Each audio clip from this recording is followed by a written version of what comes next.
Good morning and welcome to episode 50 of the Jaguar Report podcast. My name's Gus Logue, joining by co-host John Shipley.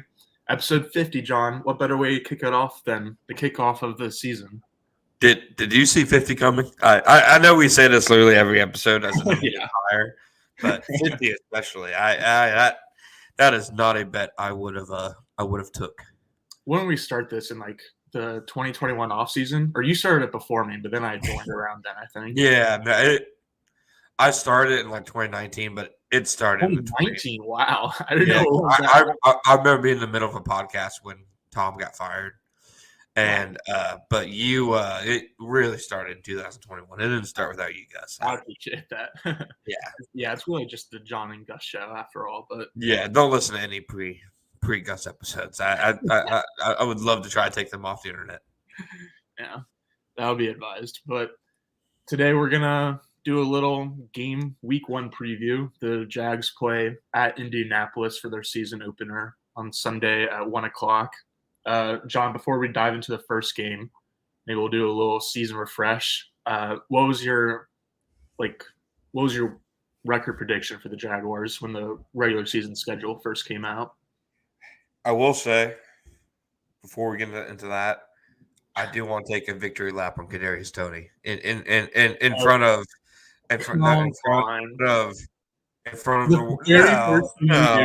This is the Kadarius Toney victory lap right here. Mr. Percy Harvin, 2 catches, 30-yard against that line every single good game he has. That was one of the worst games I've ever seen from an NFL wide receiver. Literally would have been better off with current day Wes Welker on the field. It's not like Sky Moore really did anything either. Sky Moore stinks too. Yeah. Sky Moore stinks too. That entire Chiefs receivers room. I feel like Valdez-Scantling is by far the best one, and that doesn't seem ideal. But I think Rice is interesting, but he's also a rookie. Yeah, same. And Justin Ross, he's clearly receiver. They had 7 active receivers yesterday, so he's clearly not up there. But I just want to take the victory lap. Every person who's ever tweeted me disagreeing about Toney, that was my victory lap. I don't care what he does. Nobody covers him. If Jonathan Gannon was a defensive coordinator for every team he played, he'd be a star. But he is not, and he is not. So there we go. That's the victory lap of the week. The victory lap of the week. All right. We'll have to start with we'll put it next to bulky ball. Yeah. First, how are we right? But never bring up the losses because there are none, right? Losses? Never heard of her. No. But I mean, in terms of the Jaguars, kind of setting the table for the season, I had them early, when the schedule came out, and this was before training camp, 13-4, just based on what I thought the offense would do. And I was probably a little on the, I'd say, optimistic side for the offense, just because Trevor entering his second year with Doug, Calvin Ridley, and then in training camp and preseason, it looks exactly like best case scenario, like you would hope. So I still think 12-5, 13-4, that's a super high bar to reach, and it'd be still, even though I'm predicting it'd still be wild to do with a defense that very well could be in the bottom 10 to 15 in the league. But I think they have the offense to do it, and obviously, you can't go fight for a top seed and lose divisional games to bad opponents they have week 1. So that obviously kind of sets the tone for the entire season. But yeah, that's where I have them, and it seems like you're seeing more and more people pick them to either be a top 2 seed or go to the Super Bowl, which I'm not sure. Yeah. Couple weeks, honestly. Yeah, I've seen multiple reputable people have them as their Super Bowl pick, and that has me raising it. I'm like, dang, you guys are confident. But hey, I mean, after what we saw from the Chiefs, last night, who knows? That's true. I mean, especially if because Chiefs Jags is week 2. I would assume that Chris Jones is going to be out, and then probably Travis Kelce out. I don't know. We'll see. We'll get to that next week. But I had the Jags with a 12-5 schedule originally, and maybe I would like switch which games are wins or losses. But I was also just going to stick with Can't do that. that. I was just saying, like, if I had to change anything, like, I would change specific events rather than like their overall. A lot. But yeah, I mean, like the only reservation I have is like other than the depth on the defense that we've talked about the whole offseason, like Peterson was asked an presser a week or two ago if he thinks the Jags have assembled a roster that can compete for a title, and he said like, "We'll see. It's a long season. Injuries can happen." So like, that's pretty much my like that would be my reasoning for them having a couple less wins. It's just because it's a long season. Like we saw what happened last year, where like they got unlucky with like the one score losses, and like it could happen again. So I'm not willing to like rule out a slide either more than 12 wins or less than 12 wins, but I think about 12 is fair. Yeah. No, I mean, and that is fair. Is it wrong for me to say when it comes to defense? Like I don't think people should care. I just don't think it matters. Like, yeah, like I did a mailbag the other day, and like I got like 3 or 4 questions being like, how should we actually be excited for the season if the defense is bad? Like, is the defense going to hold us back and stuff? And it's like, y'all shouldn't really care. It's just like the state of like football in the NFL. But I mean, they have a cyborg at quarterback, weapons, and a good head coach who calls plays. That's enough. You know, they don't need the 85 Bears. They don't have the 85 Bears, but they don't need to be that. You know, Right. Definitely in the regular season too. Like once they get to the playoffs, like and they're actually trying to make the Super Bowl, like everyone's predicting, then it's like, then we'll kind of talk about it. But yeah, I agree. It's like for the regular season, like their offense is going to be good enough to win so many games. I feel like the NFL, especially, we've seen it in like recent years, like teams use that model to success. You know, like a great offense and an average defense can get you, far in the NFL. So it's not like it'd be like the first time it's ever happened, or probably the first time it's ever happened to the Jaguars. I mean, maybe that honestly, now that I think about it, probably plays a good part in it. Like they took Tom Coughlin's franchise, the ground and pound defensive, wall of a team that he, built in 1990, whatever, and it is now an arena league team for all intents and purposes. And I am sure that's not something a lot of people are accustomed to. They're going to let it rip this year, though. It's going to be fun. Yeah, it will be. It will be. So obviously starts off with the Colts week 1. I like listening to the Jaguars like players and coaches talk this week. Like you can kind of tell like they know, like regardless of who the opponent is, like an AFC South game week 1 makes it like this is one of the biggest games of the year for them. You know, like if you start the year off 0-1 in the division, like yeah, you can come back from that. And I'm not going to say they did last year because they started off 1-0 in the division, but they dropped an early one to Texans, and then they dropped one to the Colts shortly after. But you can come back from that. But getting some early momentum is pretty important. I mean, just in terms of like scope of the season, I know it's just one game out of 17, but this is a pretty big one, right?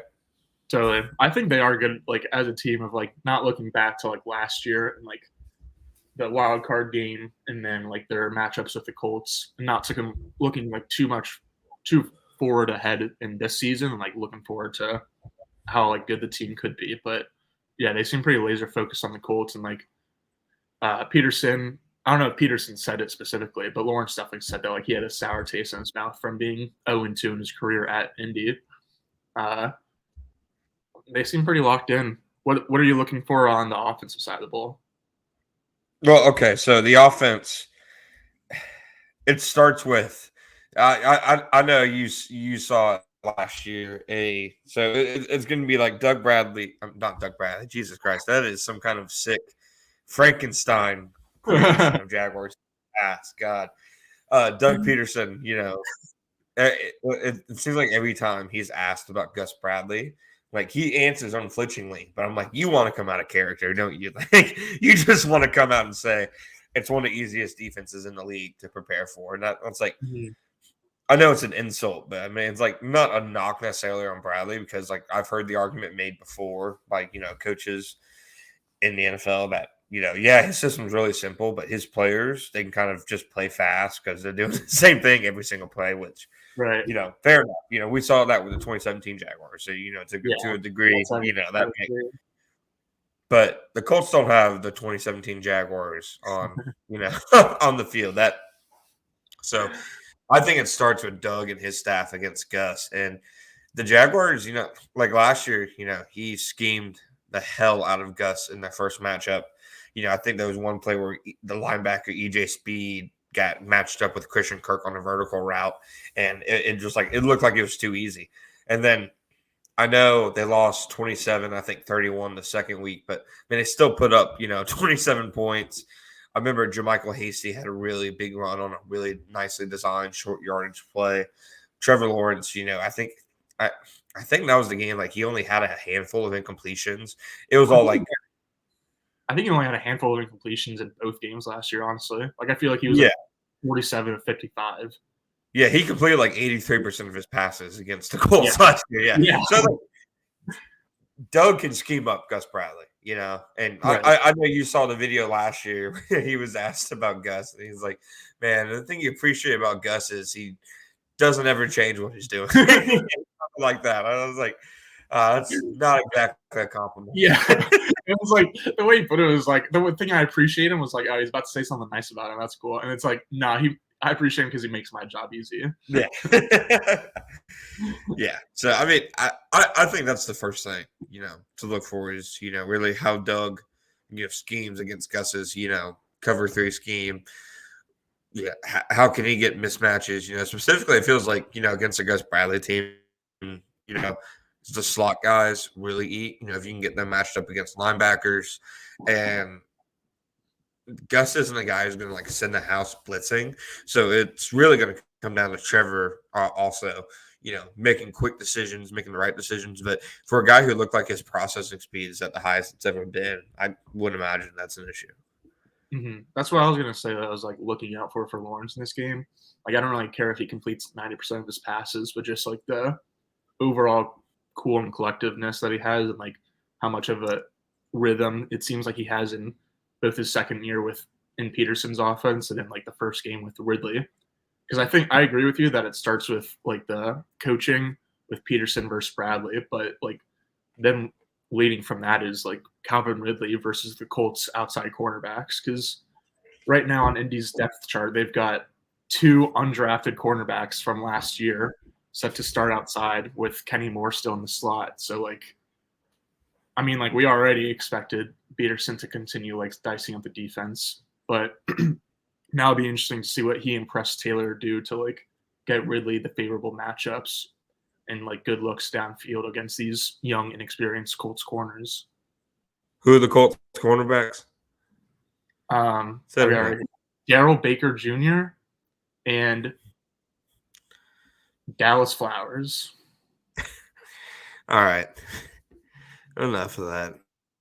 Like you pulled that last one out. You pulled that last one out. That last one is not a real name. Is the first one a real name? Dallas Flowers is gonna have a pick 6 Sunday. Put it down. Dallas Flowers pick 6. What? You write it down. Yeah, exactly.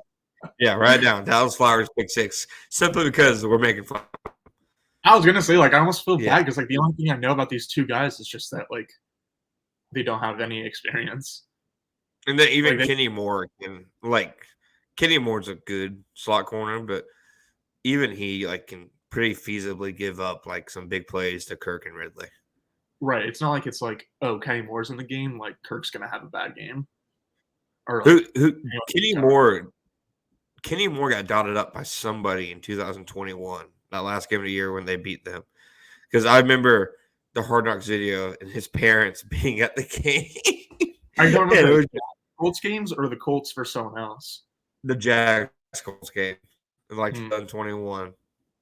And he was just getting beat repeatedly that game. I for the life of me, couldn't tell you who it was because I'm pretty sure Treadwell, Tavon Austin, and Jamal Agnew were the receivers. So I'm not gonna guess it was any. Yeah, so I couldn't tell you, but I mean, either way, I'm with you. It definitely feels like this is the week to reintroduce Calvin Ridley, and I think even from like a coach's perspective, like getting Ridley started early in the year, giving him some confidence back in his first game would probably do wonders, like for him and just his overall, confidence and consistency. If he's able to go out there and produce in his first game back instead of, maybe him waiting a little bit.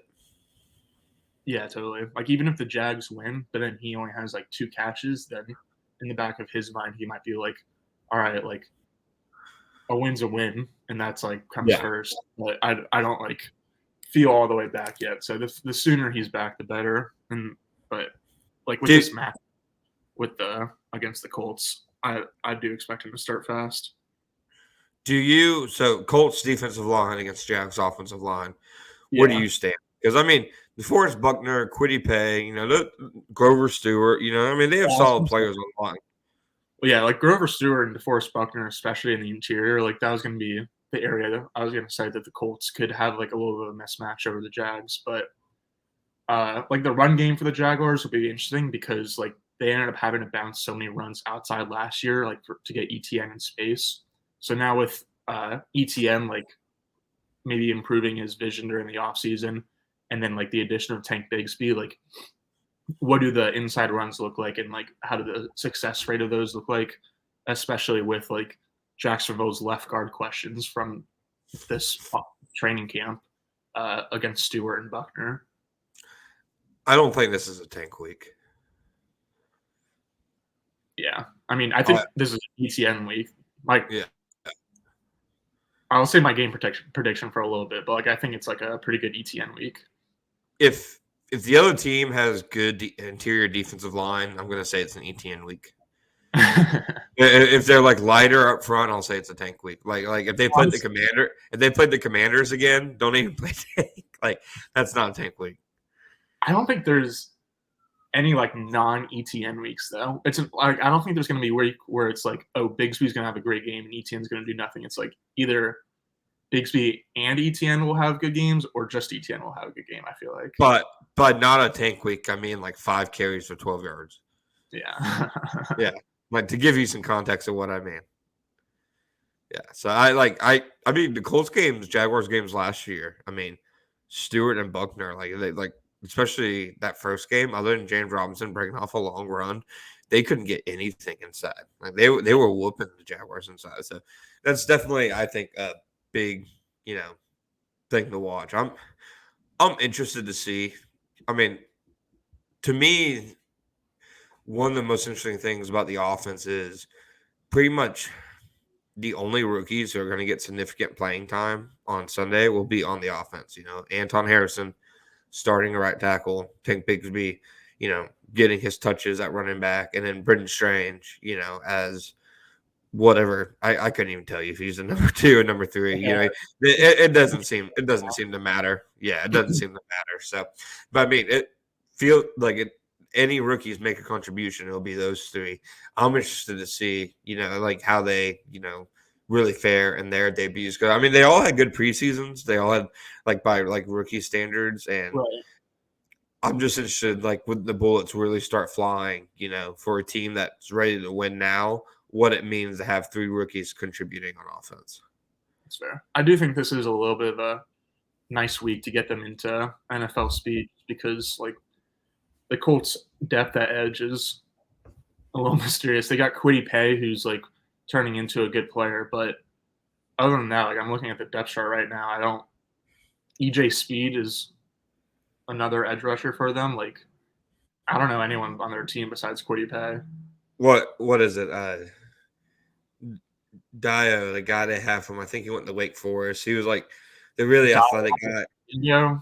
The press yesterday was like, yeah, Kwity Paye is a really good edge rusher, and Dio has a lot of potential. Like, I'm just killing the guy. What do you think the Colts are saying about Caleb on Chason now? Yeah, well, the press was there when they had them. So he was like, yeah, we drafted Dio. He had a lot of potential. Quiddy's already good, though. Yeah. Yeah. So I mean, specifically Anton Harrison, what are your expectations for him in his first game? Because I mean, the world got a view at the guy he's replacing last night. I mean, Jawan Mm, Taylor off the snap was God, what more that was talked about than yeah. So I mean, what are really your expectations for Anton in his first game? I mean, because of this matchup, I think he'll be It's a, like not flashy, but not bad. Like I think he'll have like a fine performance. I'm more interested to see like how he does in week 2 against Carl Aftis and maybe Chris Jones, and then week 3 against like Will Anderson. But I was gonna say it's kind of wild that I see week 3 as a much bigger test for him when Will Anderson hasn't played an NFL game yet. But like it's true, like Will Anderson, obviously great college career, had a great preseason. That looks like the week, like right now, I'm circling for Anton. Like, okay, this is where we'll see how good he is. well, I mean, yeah, I don't really have any expectations honestly. I'm just like looking forward to like watching the tape and seeing how he does and like seeing if whether his mistakes were like he was in the right spot and then just like kind of like didn't execute, or if he was like if his mistakes were more just like all over the place and there's going to be a little bit of a learning curve. So going into the game, I would expect the case to be more of the first one, but we'll see. Do you remember rookie Jawan at all? Wasn't he like really good? Or was that Cam who had like a really good rookie year and then it was like nah after that? Jawan had an okay rookie year. Brant, it was AJ Can way back, had like a great rookie year and then kind of fell off. Hmm. Like Jawan had an okay rookie year, but like he got like baptized by Von Miller, and I think it was week 3 of that year. So like it like showed early on, like okay, this is a rookie tackle. But by the end of the year, I remember they played the Raiders in the last game in the Coliseum, and he like pitched a shutout against whoever their edge rushers were at the time. I can't even honestly remember. I think that was the year he got. Yeah, it was the year he got traded. I honestly can't remember who it was, but I remember him being much better at the end of the year. So that's kind of what I expect from Anton. But I do have higher expectations for Anton than I did for Jawan as a rookie. But That's that's yeah, that's about where I'm at with that. I mean, so anything else with the offense you want to hit before we head over to the defense? now let's flip sides. What are you looking for Colts offense for Jags defense? I'll tell you after this break.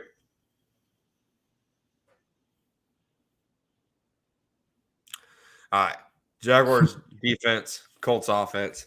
Yeah, we're gonna get this. We're gonna get this timing right. But I like how we segue. Jags defense, Colts offense. It is. I objectively hate the Colts offensive depth chart. Like I don't know how their team is constructed. Yeah. I'm not having Jonathan Taylor. Obviously, it plays like a huge part. Major. Like they I don't expect the Colts.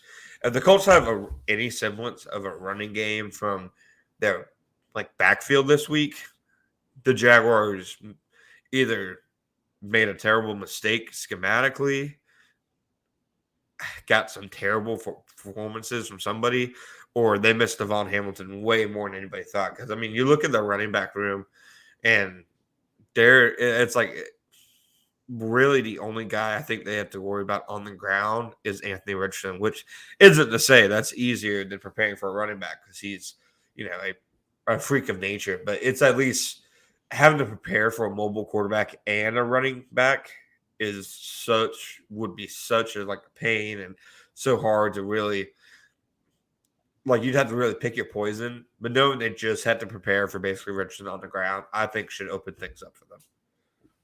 I think it would definitely be like the question for the Jags is like how much are they going to miss Devon Hamilton?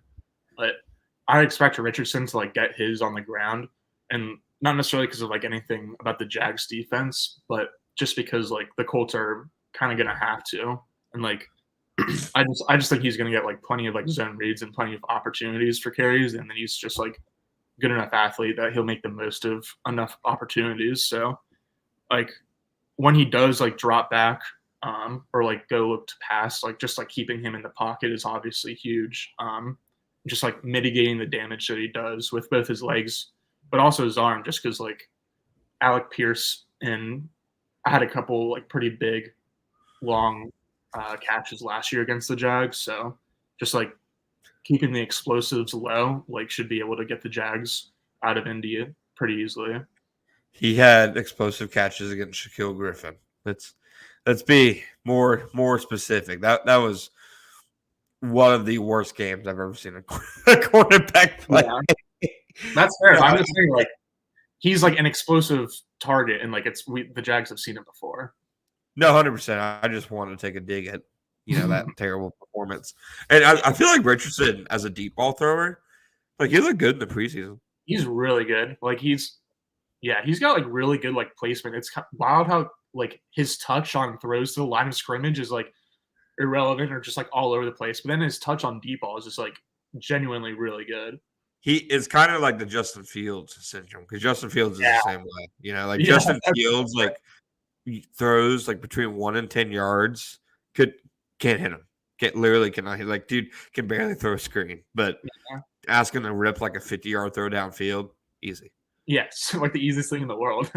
Yeah, so I'm definitely with you, and I don't know. Like obviously, if you have a mobile quarterback, the biggest weapon for a defense would be a linebacker who can really track him.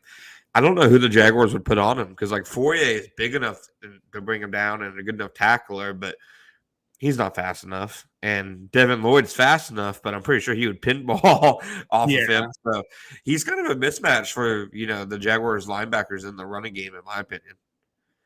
I think that's fair. I feel like Fourier would be like the best matchup if you wanted to like assign on one or like have someone be a spy. But at the same time, it would probably be more valuable to have Fourier just like stay in the middle of the defense and like have Lloyd be the one with like the specific assignment. So because then like even if like Lloyd doesn't bring him completely down, just like having that first guy there is going to be pretty important to like limit the first step and like limit how quickly he can kind of get downfield.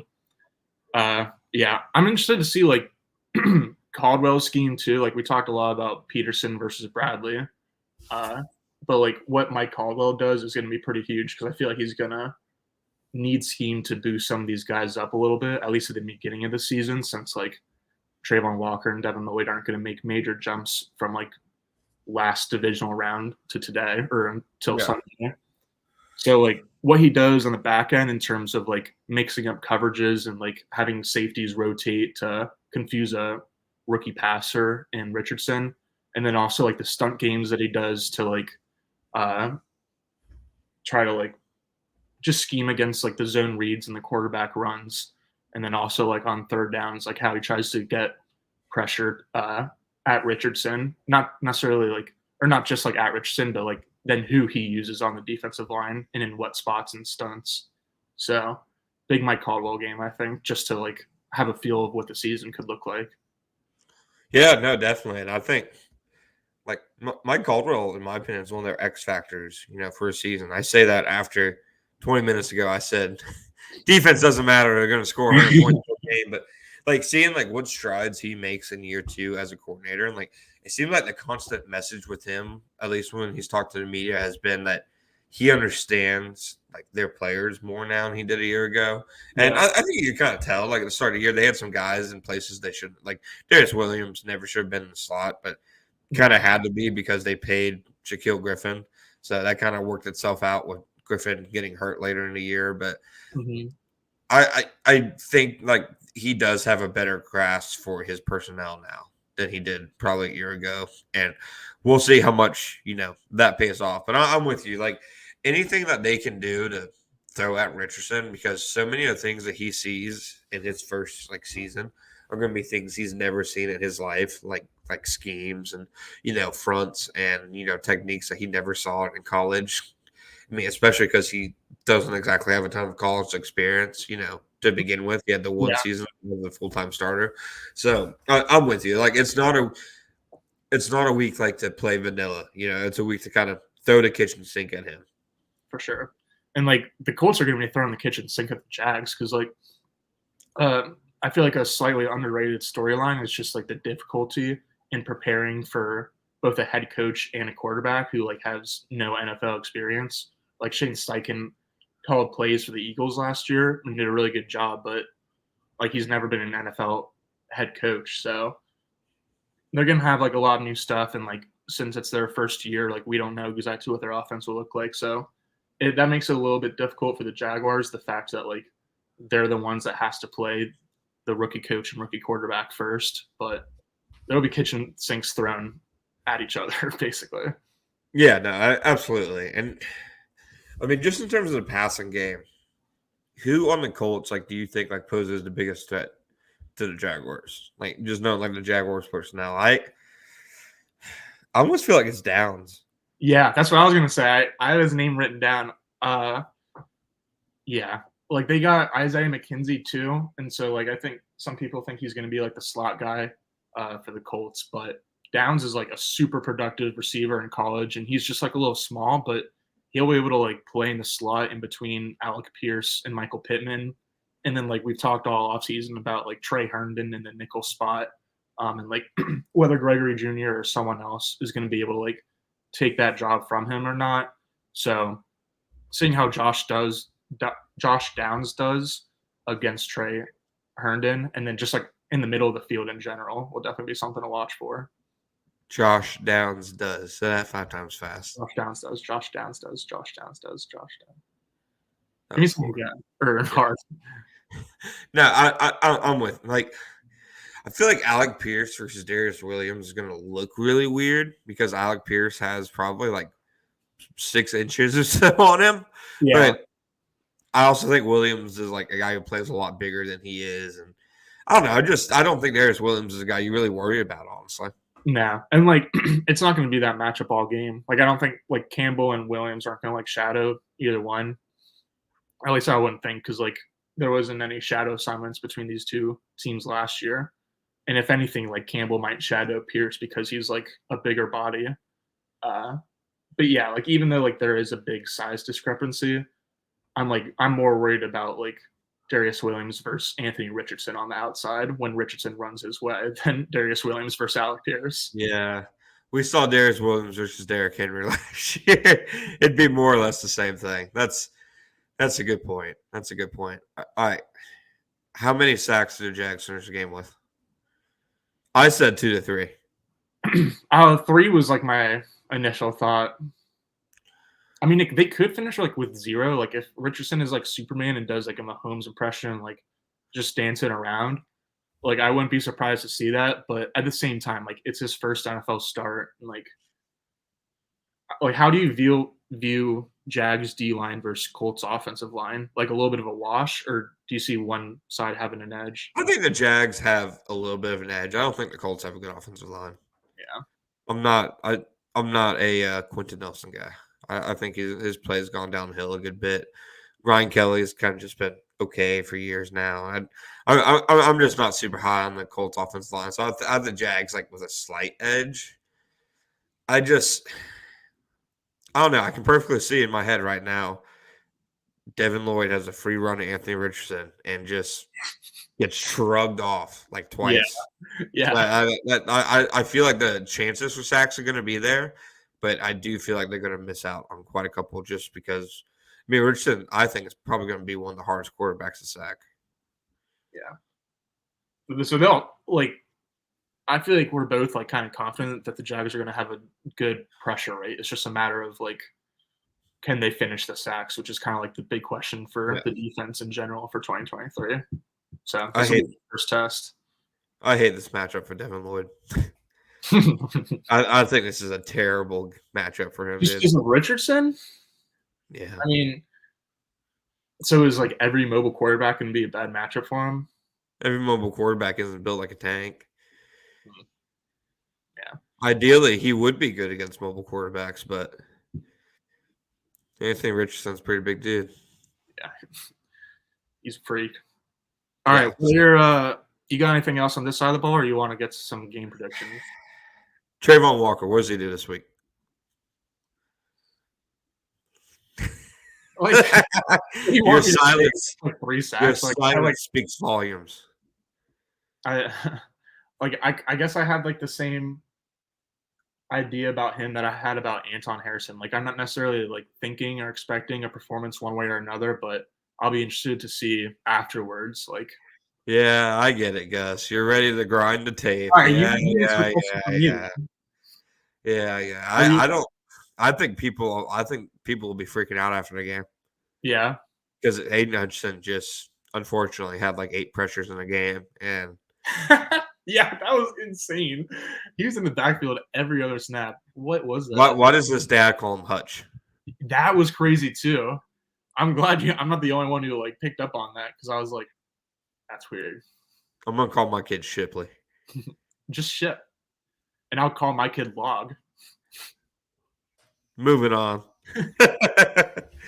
Moving on. Moving All right. on. I had Josh Downs written down for over. Okay, so a little explainer first. John and I are gonna do some game predictions each week on Thursdays. And the way we're gonna organize it, just doing it by game props, betting props. So I We're was gonna doing have Josh Fridays. over written down, but I didn't see Josh Downs listed anywhere. So I've got Richardson over 47.5 rush yards, Ridley over 5 catches, Lawrence over 1.5 touchdowns. And then, like, if I had to circle one, I would say it's ETN over 55 rushing yards. All overs. You're not allowed to bet unders in week one of the season. Oh That's no. the rule. Oh no. Heck no. Okay. I am doing strictly prize picks. So here's what I got for this week. I got Travis Etienne over 56.5 rushing yards. I Okay. got that's the only Jaguar one I have on this ticket. I have Justin Fields over 0.5 interceptions. What? What? I know. I know. I know. We're talking about Colts Jags, I thought. Justin Fields interception? I'm reading you my prize picks ticket. All That's right. right. All right, do you have That's okay. right. That's right. I got ETN on it. I got ETN on it. Okay. I have Lawrence over to 256.5 passing yards. I also have they have Lawrence at 1.5 passing touchdowns and 12.5 rushing yards. I like the over on both of those, honestly. Basically any over you can get on, Trevor Lawrence, I think is a, good idea this week. Calvin Ridley's at 5 receptions. I'm gonna destroy the over on that one. Yeah. I think he'll have 5 receptions in the first quarter. Dude, I one of my hot takes from earlier was like he's gonna get a first quarter touchdown. Like I feel pretty good about that. Yeah, I know I was supposed to make a Jaguars only ticket, but I saw the Justin Fields interception thing on there, and I'm like, how they only have it at that? I was just like, who are the Jags playing this week? Don't worry about it. Don't worry about it. Don't worry about it. We're doing it on Fridays, not Thursdays, for the record. Don't confuse our listeners. Gus and I Oh, I will did say be. Thursdays, didn't I? Yeah, exactly. See, you threw me off. Oh, You're okay. talking about a different day. I'm talking about a different game. It's week one for us too. Gus and I will be recording twice a week. You'll hear from us on Tuesdays as we break down, the game from Sunday, and you'll hear from us on Fridays as we preview the upcoming game. Friday mornings, bright and early. Wake up with a hot cup of Logue. Hot cup Yeah, of hot cup of Joe, hot cup of Logue. No, you don't like it? Okay, I don't like it either. no, I kind of think it works. It just like sounds weird. Hot cup of Logue. Like Yeah, I don't like it. I don't like it when you say. right? Yeah, I'm good. I'm good. It sounds way All right. better in your head, but All right. Guess, give me your game prediction for Sunday. And I want a score and I want us to track our records this year. So one of us can hold it over the other. okay. Do you want to do like just straight up win or money line or spread? I mean, Go ahead and give me a spread. all right. Well, I believe the spread is 5. Yeah. The Jags are favored by 5, so Yeah. I'll take the Jags spread.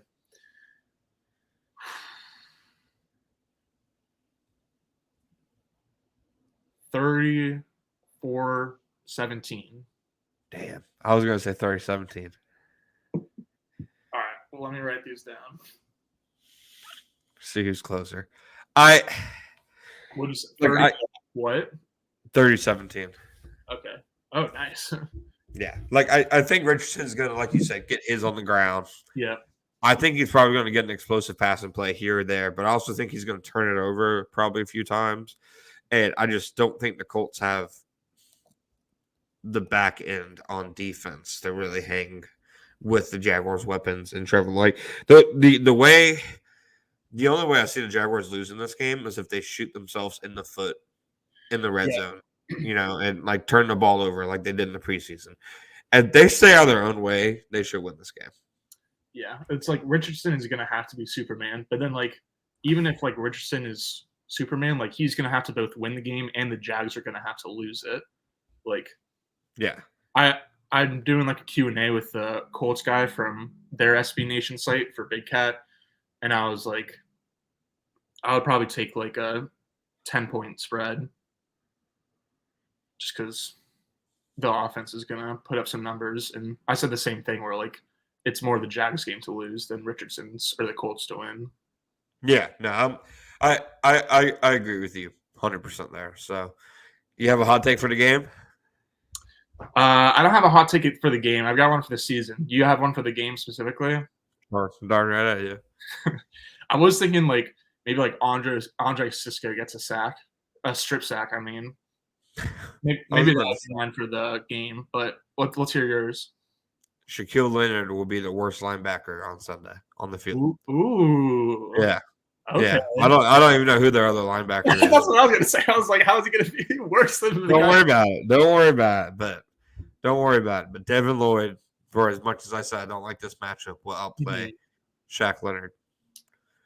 Which I hate because I'm a big Shaq Leonard guy because he has I did not know that. I would not have thought a that. friend of the podcast, Justice Mosqueda, when he Yeah. was writing for Bleacher Report, did an article and he like for that draft class and like said Leonard was one of the worst picks of the class, like immediately after the draft. And Shaq Leonard did like a little like mini documentary like a year or two later, like Uh-huh. after he's like an all pro. Yeah. And he printed out the article and put it in his locker. And you can see Justice in the yes. It's a good bit. It's a good bit. Justice now takes credit for his success, which I think is the only way to go. Yeah. Dang, that's good. Yeah. So big Shaq Leonard guy, but I think that makes so much sense that you're a Leonard fan. Like, of course, because that's like had to have been the reason. Yeah, but I think he stinks this week. Okay. Yeah. All right. So look out for Shaq Leonard. Look out for maybe an Andre Cisco strip sack. I got 2 season-long trade takes. One is that the Rams trade Sean McVay because like Cooper Kupp's injury at this point is like so ridiculous, and like it seems like pretty good chance of Stafford and especially Aaron Donald. Like every day that passes, it seems like more likely that they could be traded at some point this season with like how bad the rest of the Rams roster is. But like I feel like McVay isn't the kind of guy to like take a full year off. So like if he doesn't want to continue being part of the Rams rebuild, then like he could be like the first coach to request a trade. So that's just like my ridiculous hot take for the season before it starts. And then for the Jags, I think they'll trade for a defensive lineman before the deadline. So I Okay. think their offense is gonna like bar injury, their offense will be very good and it will be top 10. So like I kind of think like as we're in the midseason, they're gonna be like, ooh, like are we a player away maybe? So Yeah. I don't even know if this is a hot take, but my take for the season is Rams finish with the number 1 pick. Aaron Donald rides off into the sunset. Sean McVay. That basically the Los Angeles Rams collapse completely and crater out. I mean, I would agree with like the first round take or first overall pick thing if Josh Dobbs wasn't starting week 1 for the Cardinals. That's just insane. You ready for a quick round of bulky ball? I still don't understand this segment, but yeah. After watching last night's game, Jawan Taylor and his contract or Anton Harris? Yeah, come on. Tell me which one. Oh, what's the question? Would you rather have Jawan Taylor on his current deal or Anton Harrison, I believe a 3rd round compensatory pick and $80 million in cap space? Dee, dee, dee, dee, dee, dee. You got Juwan? Barkley. I think I would have said Juwan a week You ago. did, Or like you did say Javon a week ago. So the reason I'm sticking with it is I'm not going to overreact to one game. Like it was like he's been in the league for 4 or 5 years, but it was his first game as a Chief. Like clearly the Chiefs' offense was a little all over the place in general. Like I agree that he did not look good, but yeah, I don't feel happy about my answer. I feel like I just got pokeballed, but I'm not going to overreact to his first game with the new team. You just got masterclass. I'll have a new I'll have a new take for Balky Ball next week. We'll leave the Juwan one alone. I'll develop a new one. Okay. But I want if I knew how to edit, I would put like the Mortal Kombat like. That's good. Well, I feel like I've been saying for a while that we're gonna get graphics, and we do have this Jaguar report one up here for the YouTube watchers, but Oh wait, eventually we'll get like a this way. How do I point that way? Okay, not gonna deal with it. So there we go. We saw a graphic. Right that was way harder than it should have been. Yeah, that's a great sign for what week one holds for this production. Do you have any season long hot takes, but then also like Super Bowl winner, like NFL awards, like any takes like that before the season starts? Okay, so before last night, I had Chiefs over Eagles in the Super Bowl. Ooh, now, I like that. That's a good pick. That's cool. I'm definitely afraid of the Chiefs' offense if Kelce doesn't play now. Like, because Mahomes is still a magician. People are like, oh, if he's so good, he should be able to make it work. He would have completed 4th and 25 last night if Sky Moore wasn't terrible. Dude, I forgot about that play. I was in shock. Yeah. So I'm hesitant on the Chiefs because of that. So I'm gonna go ahead and pivot and go Eagles over the Bengals. John, this is insane that you're changing your pick because I said my pick for the Super Bowl was the Ravens in like February in the entire offseason. You don't let me change it. Now it's still the Ravens. It's still your pick, right? Yeah, so I'm gonna keep the Ravens as my Super Bowl pick. But just like the fact that it's been one game, you're like, nah. You got balky balled. You don't get a say. All right, so Eagles over Bengals. Right now. I won't change it. Ravens over Seahawks for me. Because like the Eagles or the Cowboys, I feel like are two pretty good bets to make it. But then like if like I wanted to think of a long shot, and outside of Cowboys and Eagles, like Seahawks had me the most intrigued. But 49ers. Bro. Brock Purdy and Sam Darnold, no. I'm not betting on that. Like you gotta make the playoffs. And like Sam Darnold is probably gonna end up winning Super Bowl MVP. But no, like I've been like I feel like the past 2 years I've been like, oh, Kyle Shanahan plus like a sick defense, like that's a lock. I'll like buy low on them to win the Super Bowl, but now I'm sick of it. I'm sick of the act. So, all right, I want to put on a real quarterback like Geno Smith. Yeah, that's right. All right, I'll go MVP Joe Burrow. God, really, so many Bengals takes. Yeah. It unfortunately feels like their year. I'm gonna go offensive player of the year, AJ Brown. Defensive player of the year, TJ Watt. Comeback player of the year. No, not gonna do comeback. I don't know why. I'm like thinking of like the natural order. So we can just say DeMar Hamlin. Yeah. Coach of the year. I'll go Pete Carroll. Nice. I'll go Pete Carroll. He was my pick last year. Yeah. Offensive rookie of the year. I'll go. Man, that's tough. No, actually, that's not tough. What am I talking about? Bijan Robinson. I don't know why I said that was tough. Defensive rookie of the year. I'm gonna go Brian Branch. All right. Yeah. I mean, that leads the league in pick sixes, by the way. Dude, what I don't understand is like, why did Brian Branch and David Montgomery switch numbers? Like Dave Montgomery was out there wearing 5. I was like, who is this guy? And then Brian Branch shows up in 32. It's like I feel like they gotta like switch those. I was pretty discombobulated. But Yeah. all right, I did an article on Big Cat Country, so I'll just read them out. And I did like based on odds. So I did Lawrence for MVP just because I get the clicks. Jalen Hurts would probably be my pick if I didn't pick Trevor. And then Offensive Player of the Year, Garrett Wilson. Defensive Player, Nick Bosa, but kind of want to change that to Micah Parsons. Offensive Rookie of the Year, Jordan Addison, because it'll probably be Bijan, but I feel like Addison is the best non-Bijan pick. Defensive Rookie of the Year, Will Anderson. Coach of the Year, Matt LaFleur. And Super Bowl winner Chiefs or Ravens. Is it a hot take to say I think the Packers finished below 500? Really, I think the Packers are going to be. I mean, I just said Matt LaFleur Coach of the Year.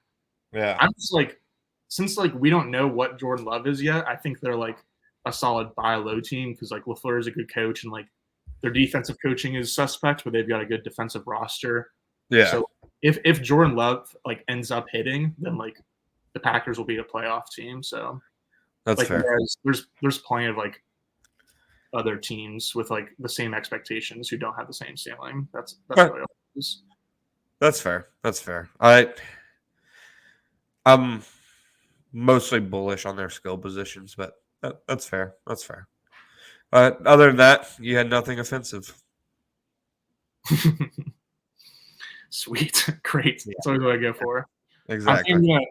I've got a buddy who lives in Chicago. I'm gonna make him put $20 on Ridley Offensive Player of the Year for me to win. Like, I don't know what that would be, but like I was debating it with one of my buddies the other day. He's like, "There's a 0% chance." I was like, "Nah, there's a non-0% chance. Like, it's you think it's like in Ridley's range of outcomes to be Offensive Player of the Year." Yeah, that's my only point. I think he could go insane. Like I think his numbers could absolutely explode. So 100%. All right, well, that's a good segue because I got all of our hot takes from this offseason written down. So I'm going to like just read them off so we can get a little bit of a refresher. Okay. Should I go most recent to least recent or vice versa? Maybe. Let's go least recent to most recent. Go in chronological order. Okay. All right, we're going to start off with you. I'm not going to remember saying any of these. All right, we're starting off with John's takes from this offseason, starting with like February-ish going up to now. First one was Trayvon Walker, at least 7.5 sacks. I've already said it otherwise. Go ahead. Hasty will be second in carries, touches, and snaps behind ETN. Did I say that before or after the draft? It was definitely after the draft. Like that was like a Tank Bigsby take, just like disguised as a Hasty. Okay, yeah. That was a terrible take. Go ahead. Luke Farrell, second most catches among tight ends, catches and snaps. That was also a Brenton Strange take, basically. Clinging into that one for dear life. Go on. Trailer Park Boys sucks. That's when we did our top 10 TV shows. Correct. Devon Hamilton will lead the Jags' interior defensive line in sacks. Moving on. Calvin Ridley, 100 receptions. Okay. Jags will have a top 3 passing offense by DVOA.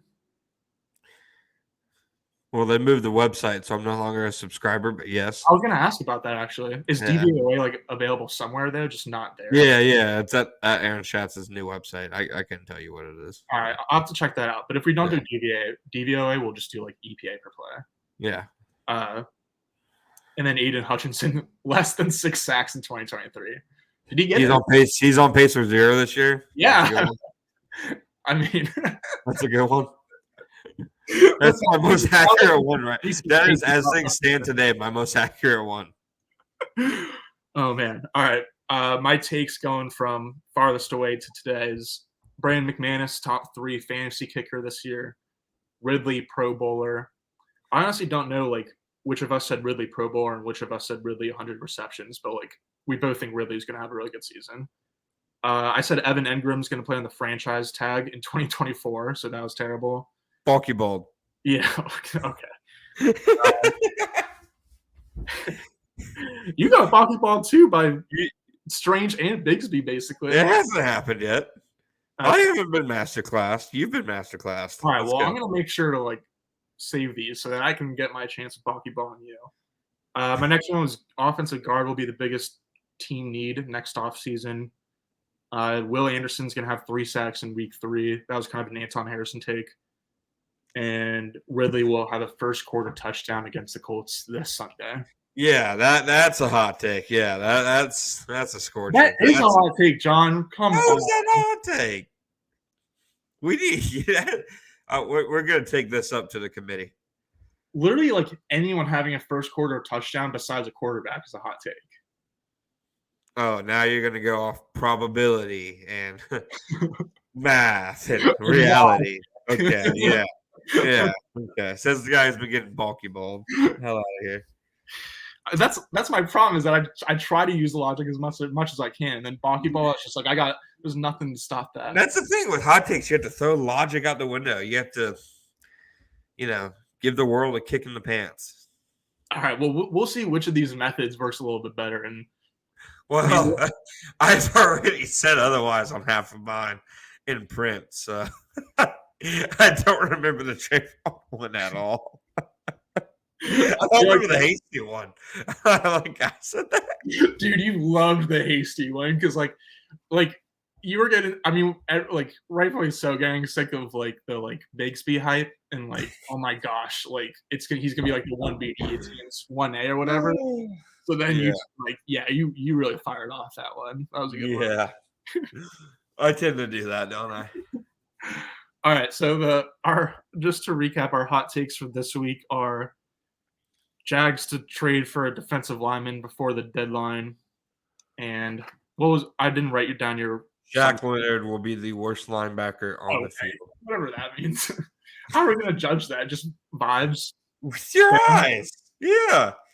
With your eyes. Yeah, mister. I can't wait to grind the film. And I don't care how he does. I'm just excited to watch it. Watch how Jack Leonard does. Get back to me.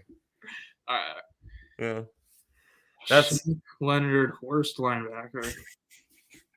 And that's how we're going to quantify it. He's about to have the game of his life now. we don't need to check back on our previous hot takes every single week, but next week for sure we're gonna check in on how Shaq. Hot take right we are. I'll see you Tuesday. All right. We did a score prediction. We both think it's gonna be 30-something points to 17. Expecting big Lawrence games, big Ridley games, big Doug Peterson games. You got anything else before we get out of here? I don't, my friend. Other than check Jaguar Report tomorrow morning for our full staff predictions. Last year it was just me and Brett Hahn. This year we have about 6 people giving predictions each week, and I'm going to be doing NFL picks weekly. I'm 0-1. I'm 0-1 to start the year. Same. I was going to say though, same thing at Big Cat Country. We got some staff picks. I don't know if we have as many as 6, but we got staff predictions over there. Plus, we're picking every game, so we'll be able to keep our own stats through our own websites, but compare it here. I like that. We should come up with a punishment for who has the worst record. Ooh, okay. Yeah, not the Waffle House punishment. Not that. What about SAT punishment? So, my fantasy group of my high school friends, somebody suggested something that he saw. It was you have to go basically on a street corner with an instrument you don't know how to play and play it, and you can stop playing when you collect $20. Whoa, that's pretty solid. Yeah, as long as it's not you're not in the street corner out in August, that's a pretty good one. Yeah. Assuming you've never played before though, that's good. I feel I just heard a really good fantasy punishment the other week, but I can't think of it. Yeah, so we will classic though.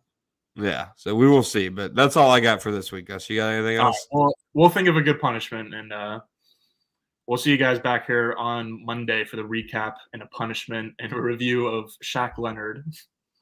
We'll see you on Tuesday. Tuesday. What did I say, Monday? You said Monday and Thursday. We're not recording on either of those days. It's week 1 for everyone. Yeah, so we will see you guys on Tuesday. So thank you from John and Gus. Thank you guys for listening.